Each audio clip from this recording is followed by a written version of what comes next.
Welcome to our video, where we embark on a fascinating journey delving into the intricate web of diplomatic relations that shaped Europe from the aftermath of the Franco-Prussian War to the conclusion of World War II. Join me as we explore the captivating saga of political maneuvers, alliances, and conflicts that defined an entire era, with a special focus on the ever-evolving relationship between France and Germany, while also shedding light on their interactions with other European powers. Join me on this enlightening exploration as we unravel the threads of history and gain a deeper understanding of the complex tapestry of European diplomacy. Don't forget to subscribe, share, and like this video to join our community of history enthusiasts. Let's embark on this journey together. In the mid-19th century, the German states were entwined within the German Confederation, dominated by Austria. The vision for German unification was championed by Otto von Bismarck, who became Prime Minister of Prussia in 1862. Bismarck's pragmatic diplomacy, Realpolitik, aimed at excluding Austria and forming a North German Confederation under Prussian leadership. Under the astute leadership of King Wilhelm I of Prussia, Bismarck orchestrated a series of calculated steps towards unification. The wars with Denmark, 1864, and Austro-Hungary, 1866, were instrumental. The Danish War secured the territories of Schleswig-Holstein, while the Austro-Prussian War resulted in the dissolution of the German Confederation and the formation of the North German Confederation, comprising northern German states and excluding Austria. Bismarck, known for his strategic brilliance, was appointed Chancellor of the North German Confederation in 1867. His decisive leadership aimed at unifying the German states under Prussian dominance. Bismarck sought to strengthen the position of the North German Confederation through economic integration, exemplified by the Zollverein. Italy played a crucial role in Bismarck's diplomatic chessboard. Through the Treaty of Vienna, 1866, Italy joined forces with Prussia against Austro-Hungary, contributing to the Prussian victory in the Austro-Prussian War. This alliance, though, was short-lived. The Ems Dispatch, a pivotal incident, unfolded in July 1870. Bismarck, seeking to provoke France, strategically edited a telegram from King Wilhelm I of Prussia. The altered dispatch, when leaked to the public, fueled anti-German sentiment in France. In response, France declared war on Prussia on July 19, 1870. The subsequent Franco-Prussian War witnessed key battles such as the Battle of Sedan in September 1870. This battle resulted in a decisive victory for Prussia, culminating in the capture of Napoleon III and marking a turning point in the conflict. The Siege of Paris followed, reflecting the military prowess of the newly formed German Empire. Napoleon III, captured at Sedan, faced abdication and lived in exile until his death in 1873. Meanwhile, the Treaty of Frankfurt, 1871, signed on May 10, 1871, marked the official end of the Franco-Prussian War and established the terms of peace between the newly unified German Empire and France. The key provisions of the treaty were as follows. France ceded the regions of Alsace and parts of Lorraine to the newly formed German Empire. These territories, with their strategic and economic significance, became integral parts of the German state. France was required to pay significant indemnity payments to Germany. The sum, amounting to 5 billion francs, was a substantial economic burden on France. The indemnity aimed at compensating Germany for the costs of the war and its aftermath. German forces continued to occupy parts of French territory until the payment of the agreed-upon indemnity. This occupation served as a means of ensuring compliance with the terms of the treaty. The treaty stipulated the release of French prisoners of war held by Germany. This provision aimed at restoring normalcy and facilitating the post-war reconstruction efforts in France. France formally recognized the establishment of the German Empire, with King Wilhelm I of Prussia assuming the title of German Emperor, Kaiser, at the proclamation of the empire in the Hall of Mirrors at the Palace of Versailles. The war's aftermath solidified the unification of Germany and left an indelible mark on European diplomacy. Bismarck's visionary leadership, strategic decisions, and meticulous diplomacy reshaped the continent's geopolitical landscape, laying the groundwork for the challenges and alliances that would unfold in the lead-up to World War I.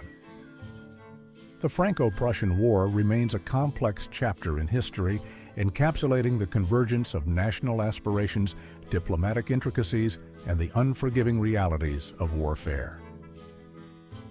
The Treaty of Frankfurt in 1871 marked the end of the Franco-Prussian War, leaving Europe to grapple with the economic fallout. France, burdened with indemnity payments and territorial losses, faced a challenging recovery. Meanwhile, Germany, newly unified under Bismarck, embarked on a path of economic development, leveraging the successes of the Zollverein customs union. The post-war landscape, European countries faced varying degrees of economic recovery and political realignment. France, scarred by the war and eager to regain its lost territories, navigated a delicate path towards rejuvenation. Germany, under the leadership of Kaiser Wilhelm I and Chancellor Otto von Bismarck, emerged as a formidable industrial and military power. The era was characterized by the prominence of major empires. The British Empire, spanning the globe, maintained its economic and naval dominance. The Russian Empire, still rooted in autocracy, was in the midst of industrialization and societal transformation. The Austro-Hungarian Empire faced challenges from nationalist movements within its diverse borders, while the Ottoman Empire grappled with decline and internal strife. Nationalistic fervor and desires for autonomy surged among different groups. In the Austro-Hungarian Empire, ethnic tensions flared, with nationalities like the Serbs, Czechs, and Hungarians seeking greater autonomy. The Ottoman Empire witnessed the emergence of nationalistic movements, particularly in the Balkans, where various ethnic groups sought independence. Bismarck's diplomatic strategy, known as realpolitik, extended beyond Europe. His global politic aimed at maintaining a balance of power and isolating potential adversaries. The reinsurance treaty with Russia exemplified his deft maneuvering, ensuring Germany's security and preventing a two-front war. However, Bismarck's dismissal in 1890 signaled a shift in German foreign policy. Kaiser Wilhelm II's decision to remove Bismarck had profound consequences. Bismarck's nuanced diplomacy was replaced by a more aggressive and unpredictable approach. The lapse of the reinsurance treaty contributed to the entangling alliances that characterized the prelude to World War I. In the late 19th and early 20th centuries, Europe was entangled in a complex web of military alliances. The Triple Alliance, comprising Germany, Austria-Hungary, and Italy, sought mutual defense and support. On the opposing side stood the Triple Entente, featuring France, Russia, and the United Kingdom. These alliances were meant to deter aggression, but inadvertently created a delicate balance, setting the stage for a catastrophic conflict. The late 19th century witnessed the scramble for Africa as European powers competed for colonial possessions. Imperial ambitions fueled territorial acquisitions and heightened geopolitical tensions. The quest for resources, markets, and strategic advantages overseas further strained the delicate equilibrium between the great powers. The Russo-Turkish War of 1877 to 1878, fueled by nationalist movements, resulted in the liberation of several Balkan states. Romania, Bulgaria, and Serbia gained independence, while Montenegro solidified its sovereignty. However, the intricate ethnic and territorial questions in the region sowed the seeds for future conflicts. North Africa witnessed profound transformations characterized by European colonization. European powers intensified their efforts to expand their colonial empires, seeking new territories and resources. North Africa, with its strategic location and rich natural resources, became a focal point of European ambitions. France, Britain, and Italy emerged as major colonial powers in the region, each vying for influence and control over the lands and peoples of North Africa.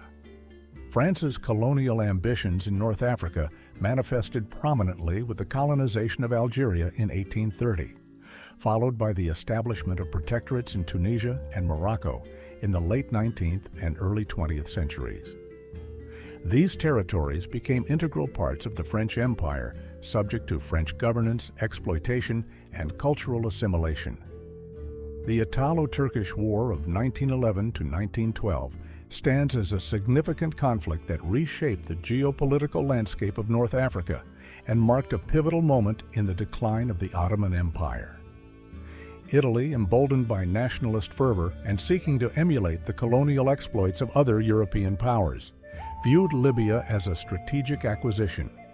Moreover, tensions simmered in Libya due to discontent among the local population against Ottoman rule, which Italy exploited as a pretext for intervention.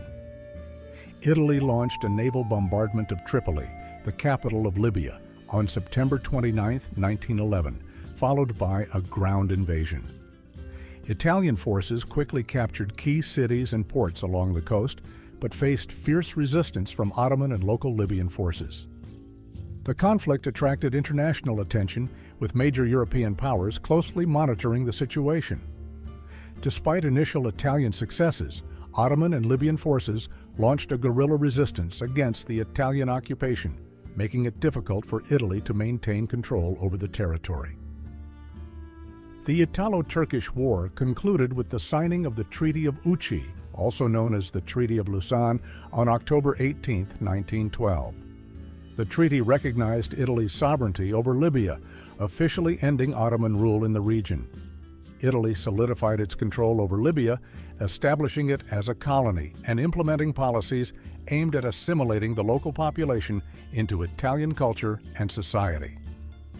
This war had a significant influence on the dynamics leading up to the First Balkan War, which erupted shortly after the conclusion of the conflict in North Africa.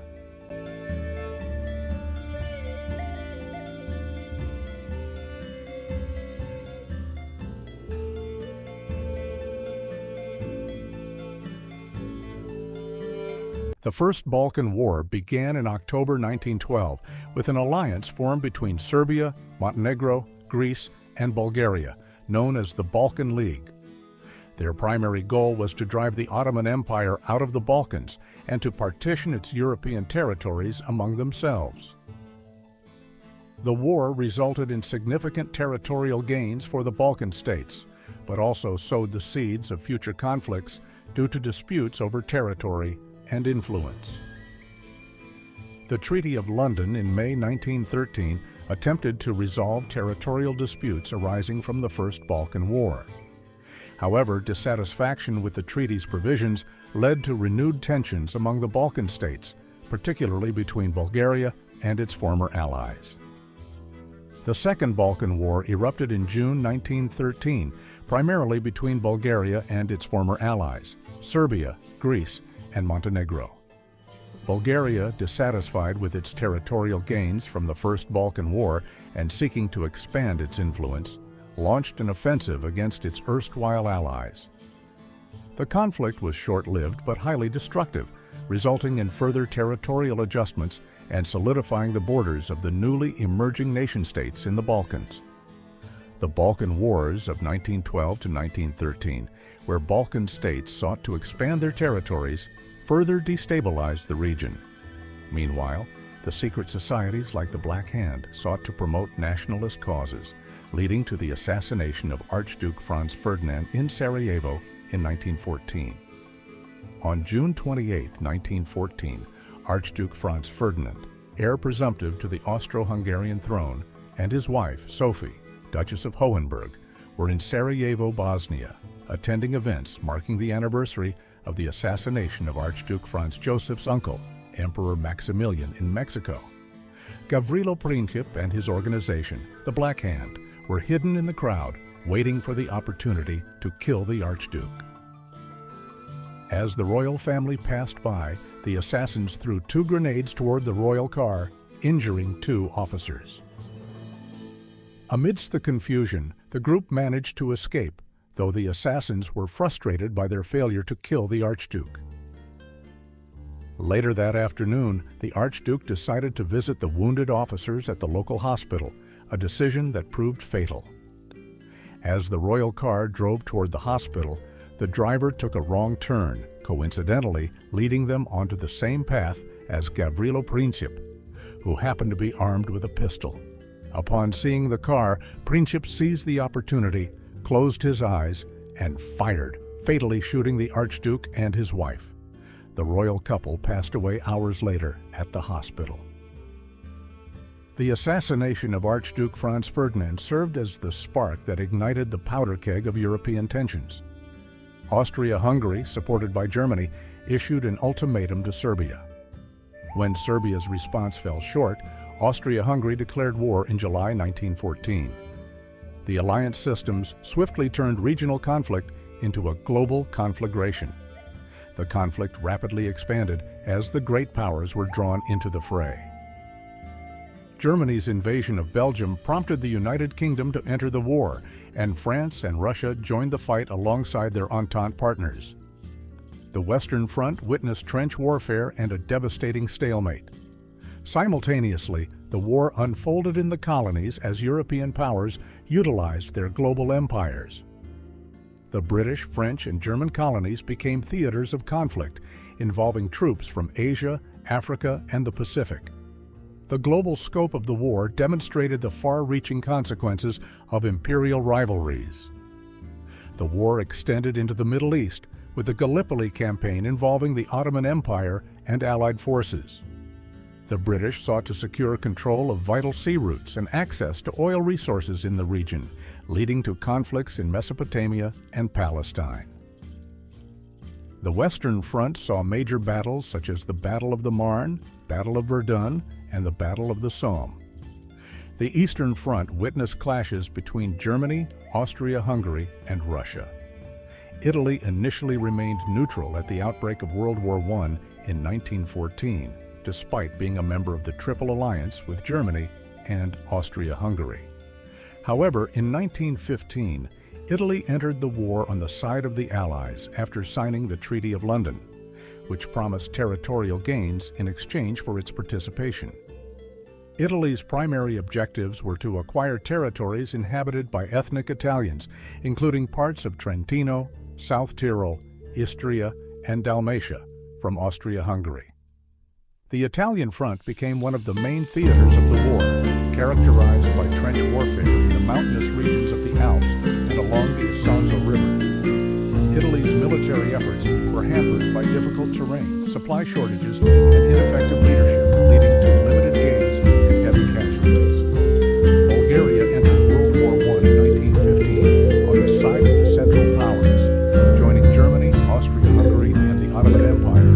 Bulgarian forces launched offensives against Serbia and later Romania, achieving significant territorial gains in both campaigns. However, Bulgaria's participation in the war strained its economy and led to widespread hardship among the civilian population. Romania initially remained neutral at the outbreak of World War I, but in 1916 it joined the war on the side of the Allies.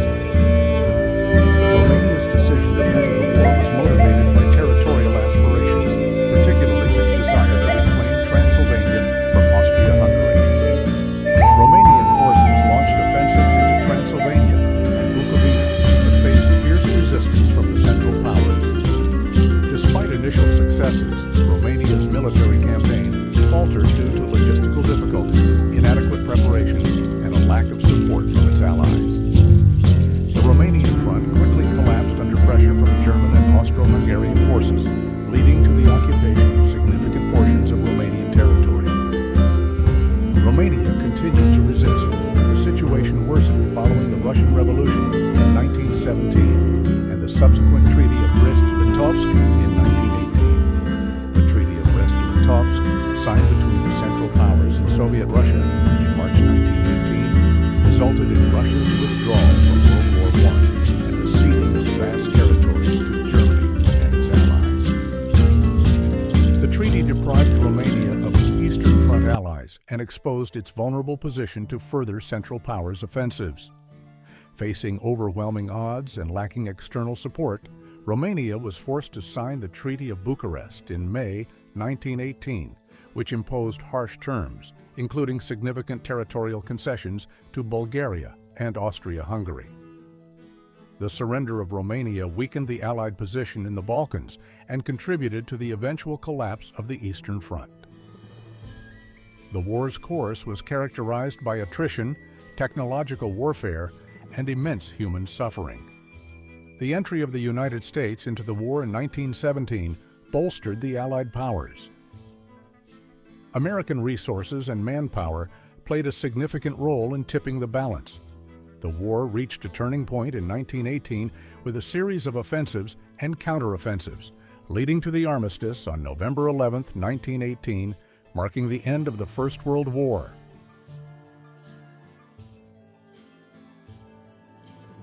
Following the conclusion of World War I, the year 1919 witnessed a series of treaties that marked the conclusion of the war. These treaties addressed the consequences of the war, imposed reparations, and delineated new borders. However, in the eastern part of Europe, conflicts persisted, leading to further adjustments in the subsequent years. As we conclude our exploration today, the tale doesn't end here. This is just a pause in our journey through time. The video may be ending now, but fear not, our story continues. Join us in the next episode, where we'll unravel the mysteries of the interwar period, shaping the events that followed the Treaty of Versailles. Subscribe, hit that notification bell, and stay tuned. The past is vast, and there's much more to unveil. Until then, bidding you farewell on ATC History. See you in the next chapter.